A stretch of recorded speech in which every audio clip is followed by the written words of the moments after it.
정말 많은 사람이 투자처를 찾고 있습니다. 어디에 투자하는 것이 돈을 많이 벌어서 삶의 질을 높이고 행복하게 살 수 있을까 해서입니다. 더군다나 지금처럼 세계 경제가 흔들리고 불안정한 때는 더욱 안전한 투자처를 찾고 있습니다. 투기와 투자는 차이가 있습니다. 투기는 확신도 없이 큰 이익을 노리고 무슨 짓을 하는 행위를 말합니다.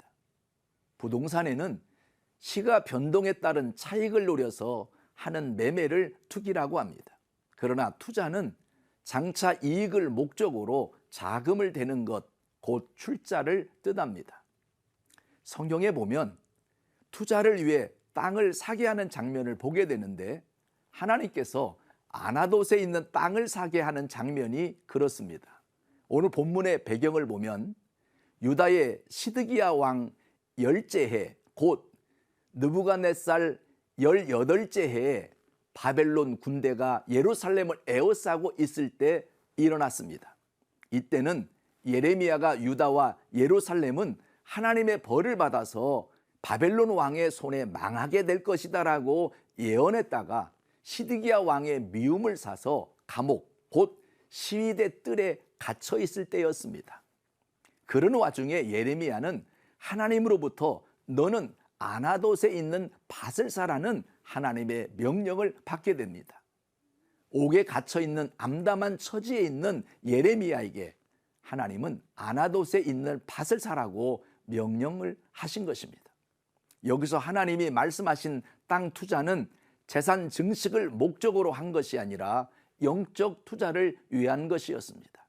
한마디로 지금 예루살렘 성 안에 갇혀 완전 절망에 빠진 유다 백성들에게 장차 미래를 위한 소망을 주기 위한 상징적 행위였습니다.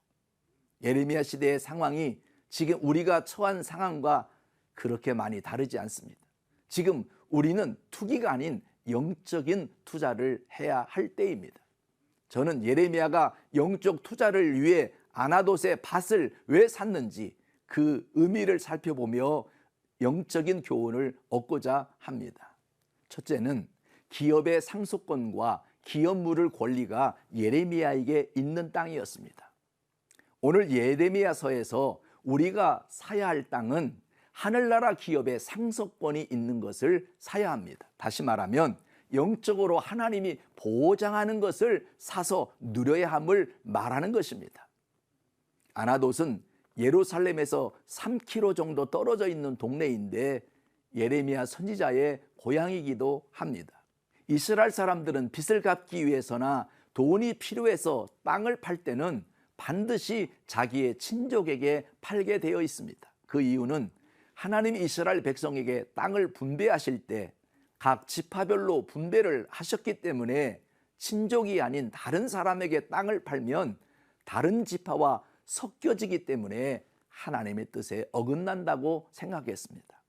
그런 의미에서 기업의 상속권과 기업 물을 권리는 의무가 아니라 특권이요 책임이었습니다. 예레미야는 여호와의 말씀이었으므로 무조건 순종했습니다. 예레미야가 이 밭을 산 것은 하나님께서 사라고 감동 주신 땅이기 때문이요. 본문 8절 마지막에 보면 여호와의 말씀인 줄 알았기 때문에 이 밭을 산 것이라고 했습니다.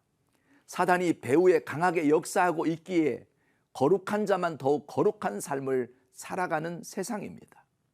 11조도 하려고 하면 사단이 복을 받지 못하도록 교회가 돈만 밝히는 것으로 치부해버립니다. 예배도 온라인으로 사회적 거리두기를 하다 보니 주일날 예배를 드리지 않고도 살 수 있겠구나라고 생각합니다. 기도도 그리 절실하지 않고 세상이 하는 소리에 더 귀를 기울입니다. 신학보다 과학을 더 믿고 의지합니다. 그러니 기도의 힘이 약해지고 있습니다. 그래서 저는 영적인 암이 찾아왔을 때 우선 몸에 독소를 빼고 원칙으로 돌아가야 한다고 생각합니다. 세계적인 부자들은 하나같이 하나님을 믿는 자들이요 하나님의 선한 사업을 위해 기부하는 자들입니다. 이것은 성경의 법칙이기도 합니다. 누가복음 6장 38절에 보면 주라 그리하면 너에게 줄 것이니 곧 후이되어 누르고 흔들어 넘치도록 하여 너희에게 안겨주리라. 너희가 헤아리는 그 헤아림으로 너희도 헤아림을 도로 받을 것이니라고 주님은 말씀하셨습니다.